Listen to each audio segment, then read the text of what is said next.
नमस्कार।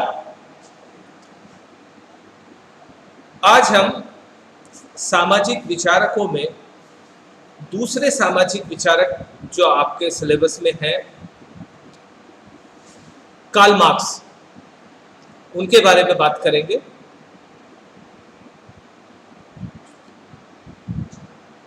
Karl Marx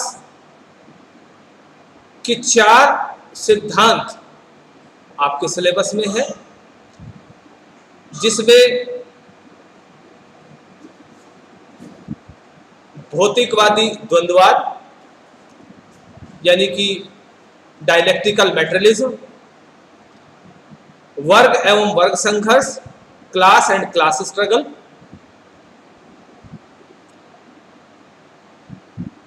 अलगाव यानी कि एलिनिएशन और अतिरिक्त पूंजी, जिसको हम सरप्लस वैल्यू की थ्योरी कहते हैं। ये 4 थ्योरी आपके सिलेबस में।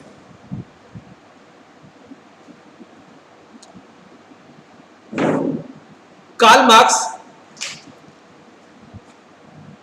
जर्मन फिलोसोफर थे, जिनका जन्म जर्मनी में हुआ 5 मई 1818 और 1883 14 मार्च को मार्क्स की मृत्यु हुई। ये पूरा जो समय था, ये पूरा समय वो था जब पूरे यूरोप में एक अलग तरीके की व्यवस्था खड़ी हो रही थी और विश्व के बहुत सारे देश कुछ देशों की कॉलोनियां थी। भारत में उस समय ब्रिटिश हुकूमत का राज था। सब लोग अपने विकास की बात कर रहे थे, पुनर्निर्माण की बात कर रहे थे, और हम लोग अपनी आजादी की तैयारी कर रहे थे। आजादी का आंदोलन भारत में चल रहा था। ये वो है। इस पीरियड में बहुत सारे चिंतक हुए और मार्क्स उनमें से बिल्कुल अलग तरीके के चिंतक हैं। अलग का मतलब यहां पर जिनका समाज से सीधा ताल्लुक है, उस तरीके के चिंतक। आज भी इतिहास, अर्थशास्त्र, राजनीति विज्ञान और समाजशास्त्र में विभिन्न विश्वविद्यालय में कार्ल मार्क्स को पढ़ाया।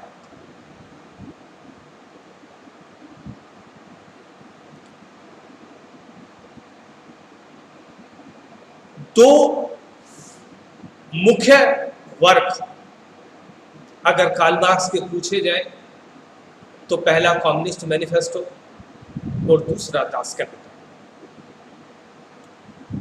जिसमें उन्होंने अपनी ज्यादातर बात, यूं तो बहुत सारी पत्र पत्रिकाओं का संपादन किया, बहुत सारे लेख लिखे,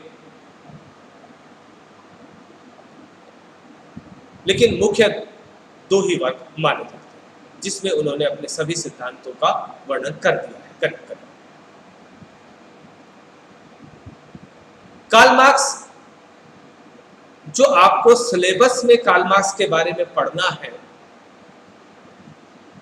वो चीज है, सबसे पहला ऐतिहासिक भौतिकवाद या द्वंद्वात्मक भौतिकवाद।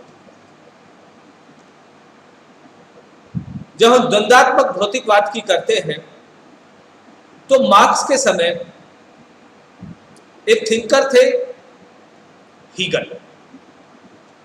मार्क्स हीगल से बहुत प्रभावित थे और उनके द्वंद्ववाद से भी बहुत प्रभावित थे। हीगल के द्वंद्ववाद के अनुसार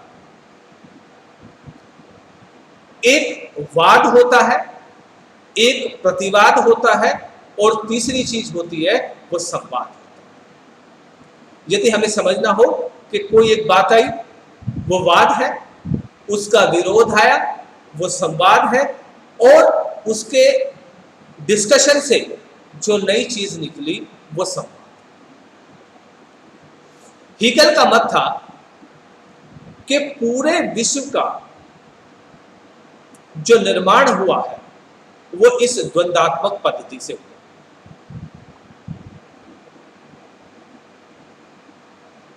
मार्क्स ने इस द्वंद्ववाद सिद्धांत को अपनाया, हूबहू अपनाया, लेकिन मार्क्स ने अपनाने पर एक चीज कही, एक सेंटेंस कहा, जिन हीगल से वो इतने ज्यादा प्रभावित थे उनके बारे में कहा कि हीगल का द्वंद्ववाद सर के बल खड़ा था, मैंने उसे घुमाकर सीधा कर दिया। अर्थात वो कहना चाहते थे कि हीगल का जो द्वंद्ववाद था वो स्पिरिचुअलिटी या आध्यात्मिकता के आधार पर, जिसका मुख्य आधार आत्मा हीगल ने बनाया। यहां मार्क्स अपनी चीज को थोड़ा बदल देते हैं और वो कहते हैं कि इस द्वंद्ववाद और परिवर्तन के दौर में अगर हम सबसे महत्वपूर्ण किसी चीज को रखें तो वो है पदार्थ, मैटर। और द्वंद्ववाद किसके आधार पर? पदार्थ के आधार पर। इसी कारण से इसका नाम पड़ा भौतिकवाद, द्वंद्वात्मक भौतिकवाद या मटेरियलिस्टिक डायलेक्टिक्स, जिसके अंदर जो मुख्य चीज है वो विचार ना होकर पदार्थ, और वो पदार्थ कार्ल मार्क्स ने क्या माना? वो है हमारा उत्पादन का साधन, मीन्स ऑफ प्रोडक्शन। मार्क्स के सिद्धांत को जब हम आगे पढ़ते हैं तो दो तीन चीजें हम लगातार पढ़ते रहते हैं, means of production, mode of production, relationship of production, ये चीजें हम पढ़ते हैं। जब हम वर्ग संघर्ष की बात करेंगे अपने नेक्स्ट लेक्चर में, तब इन चीजों पर विस्तृत चर्चा होगी। अभी हम बात करते हैं द्वंद्वात्मक भौतिकवाद। द्वंद्वात्मक भौतिकवाद में मार्क्स कहते हैं कि अगर हम शुरू से लेकर आज तक के सभी समाजों को अपने विभिन्न आधारों पर अलग अलग बांटे तो कुल मिलाकर 4 समाज हमें दिखाई देते हैं, या 4 तरीके के समाज दिखाई देते हैं। जिसमें से पहले समाज की अगर हम बात करें तो वो है जिसको कार्ल मार्क्स ने कहा आदिम साम्यवाद। आदिम साम्यवाद वो युग है जिसमें हम हंटिंग एंड फूड गैदरिंग की स्टेज में थे, यानी कि हम शिकार करते थे और भोजन संग्रह करते थे, और वहां पर विभिन्न वर्ग नहीं थे। वो एक क्लासलेस सोसाइटी थी और विभिन्न वर्ग नहीं थे, तो वहां पर शोषण भी नहीं था। जैसे जैसे हम लोग विकास करते गए, जिसको हमने प्रगति शब्द भी कहा, तब कार्ल मार्क्स कहते हैं कि हमने विकास तो किया लेकिन वो प्रगति नहीं थी, क्योंकि जिस विकास में मानव कल्याण है वही प्रगति है, और इस विकास में मानव कल्याण नहीं, मानव का शोषण था। दूसरे आधार पर जो दूसरी समाज बताए वो बताया दास युग, जिसमें मास्टर और दास थे, यानी कि मालिक और दास। मालिक और दास में क्या था? मालिक के पास उत्पादन के साधन यानी कि मीन्स ऑफ प्रोडक्शन का ओनरशिप था,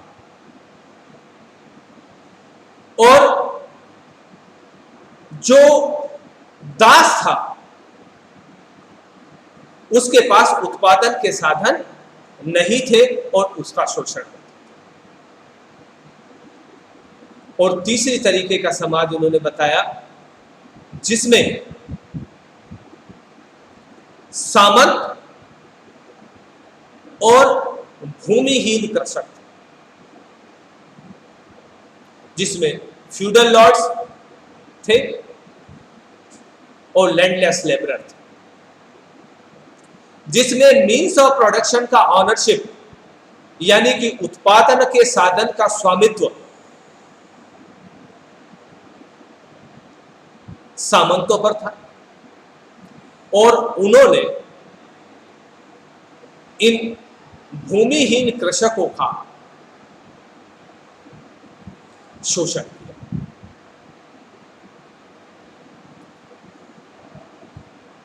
मार्क्स कहते हैं कि अब जो समाज है वो पूंजीवादी समाज है, जिसको उन्होंने चौथे तरीके का समाज बताया कि पूंजीवादी समाज। इस पूंजीवादी समाज में फिर वही दो क्लास है जिसकी मार्क्स बात करते हैं, हैव और हैव नॉट की। हैव कौन है?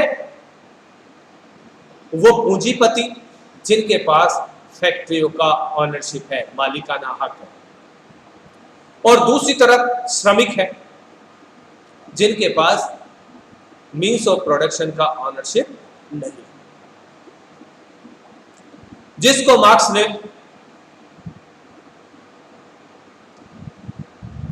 मालिक को बुर्जुआ कहा और जो श्रमिक थे उनको प्रोलेटेरिएट कहा। और इन पूंजीपतियों ने श्रमिकों का शोषण किया। जब मार्क्स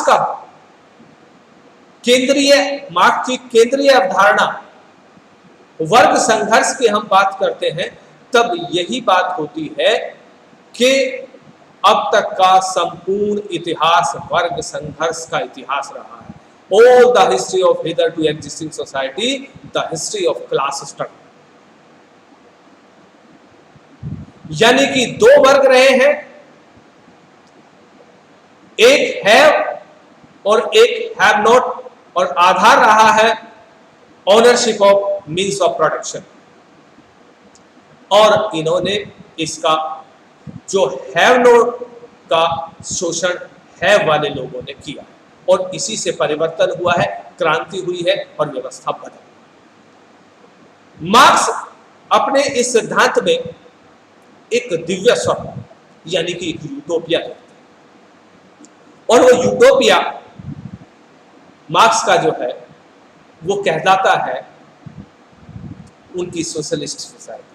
वो कहते हैं कि पूंजीवाद का अंत होगा, क्योंकि पूंजीवाद में ही पूंजीवाद के अंत के बीज हैं, और इस पूंजीवाद का अंत होगा और एक नई व्यवस्था आएगी जिसको उन्होंने कहा समाजवादी व्यवस्था, साम्यवादी व्यवस्था, जहां पर वर्ग नहीं हो, जहां पर संपूर्ण संपत्ति पर राज्य का अधिकार हो और स्वामित्व में सब बराबर का होगा।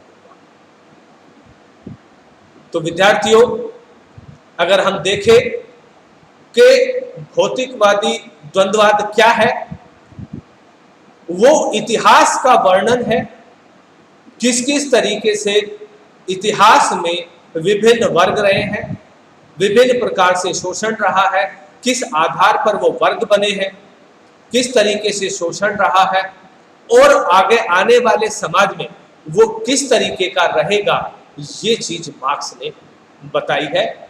किसके थ्रू? द्वंद्वात्मक भौतिकवाद। और इसमें भौतिकवाद क्या है? Means of production. विचार का इतना महत्व नहीं है, विचार महत्वपूर्ण नहीं होगा क्योंकि विचार से पदार्थ नहीं बन सकता। और आज के समाज में भी और पुराने समाज में भी विचारों से बदलाव नहीं होता। पदार्थ बदलाव लेके आता है, किसी को कुछ मिलता है, किसी को कुछ नहीं मिलता है। विचारों में हम सहमत असहमत हो सकते हैं, लेकिन जब खाने को भोजन नहीं मिलेगा, क्रांति के लिए वो व्यक्ति खड़ा होगा। धन्यवाद। क्या जी ठीक